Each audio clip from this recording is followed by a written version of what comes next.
Assalamualaikum warahmatullahi wabarakatuh. Perkenalkan, nama saya Nur Apipa dari 11 TKJC. Di sini saya ingin menjelaskan mengenai komunikasi jaringan komputer dan radio. Yang pertama, sejarah Radio over Internet Protocol atau ROIP.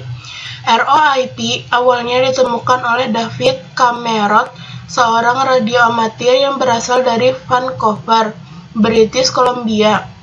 David tertarik untuk mengembangkan teknologi two-way radio. Pada tahun 1998, David membuat Internet Radio Linking Project atau IRLP. Teknologi ini diyakinkan menciptakan kemudahan, sifat ekonomis, dan dapat diandalkan membuat pada radio amatir seluruh dunia. Ternyata proyek David telah mencapai hasil yang memuaskan dan sampai saat ini terus berkembang. Teknologi ROIP sendiri dimulai pada tahun 2002 sebagai pemenuhan terhadap kebutuhan sistem jaringan penghubung dalam pasar komersial. Banyak industri telepon genggam yang menambahkan ROIP dalam fitur produknya. Sistem ini kebanyakan dirancang untuk segmen ponsel dengan sistem operasi Symbian. Nokia sendiri adalah pemasokan terbesar Symbian yang menjadi ROIP sebagai fitur pelengkap. Di Indonesia, perkembangan ROIP yang lebih dikenal dengan QSO mulai muncul pada tanggal 12 Agustus 2002 dan diuji cobakan pada tanggal 29 Oktober 2002. Selanjutnya, jenis-jenis protokol pendukung ROIP. Yang pertama, base station, perangkat radio pusat yang berada di stasiun kontrol dengan sisi pelangganan yang bekerja pada sistem digital Head-Cordless Telecommunication. Pada ROIP, base station merupakan protokol penting sebagai jembatan antara penggunaan dengan IP gateway. IP gateway, perangkat yang dapat mengonversi data ke dalam protokol internet, mengacu pada suara diubah menjadi IP atau perangkat yang mengkonversi suara digital ke dalam paket IP. Yang ketiga, interface logikal, secara nyata tidak ada atau virtual, diset dengan IP yang tertinggi yaitu subnet mask 255.255.255.255. Repeater berfungsi untuk memperpanjang rentan jaringan dengan cara memperkuat isyarat elektronis. Pemasangan repeater pada setiap 2,5 km membuat LAN yang menggunakan Ethernet rentan jaringan dapat diperpanjang hingga 20 km.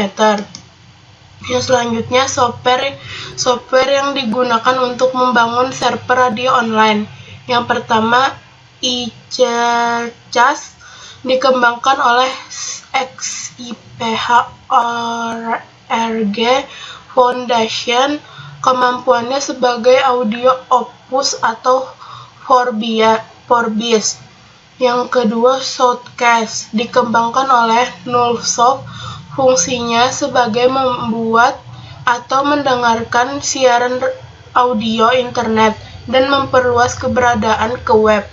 Yang ketiga, Darwin Streaming Server dirilis pada tahun 1999, mampu melakukan streaming berbagai jenis media.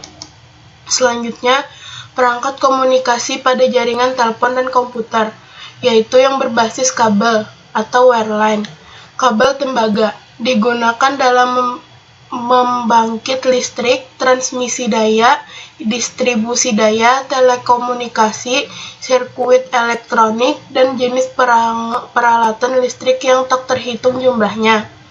Yang kedua, kabel fiber optik atau kabel FO.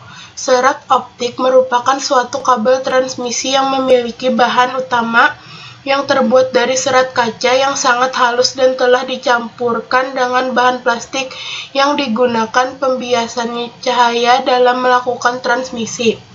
Yang ketiga, hybrid adalah suatu hal, benda, atau teknologi yang menggabungkan dua buah hal, benda, atau teknologi yang berbeda namun dengan tetap mempertahankan baik sifat atau karakter dari kedua unsur tersebut.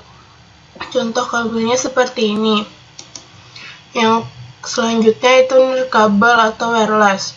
Base Transmission Station atau disingkat dengan BTS adalah sebuah infrastruktur teknologi yang memfasilitasi komunikasi nirkabel atau peranti komunikasi dan jaringan operator. Base Station Controller atau disingkat BSC. BSC adalah peralatan untuk mengkontrol BTS. BSC itu seperti otak atau commander dari BTS. BSC menyediakan fungsi pengaturan pada beberapa BTS yang dikendalikannya. Selanjutnya Mobile Switch Center atau MSC adalah merupakan titik penyampaian atau penyambungan utama untuk teknologi GSM. Bertanggung jawab untuk menghandle beberapa panggilan suara dan SMS sebaik mungkin dalam layanan-layanan yang lain seperti conference call, fax, dan circuit switch data. Yang terakhir, Source Message Service Center adalah kombinasi perangkat keras dan perangkat lunak yang bertanggung jawab memperkuat penyimpanan dan meneruskan pesan pendek antara SMS dan piranti bergerak. Contohnya seperti ini. Sekian dari saya ucapkan terima kasih. Wassalamualaikum warahmatullahi wabarakatuh.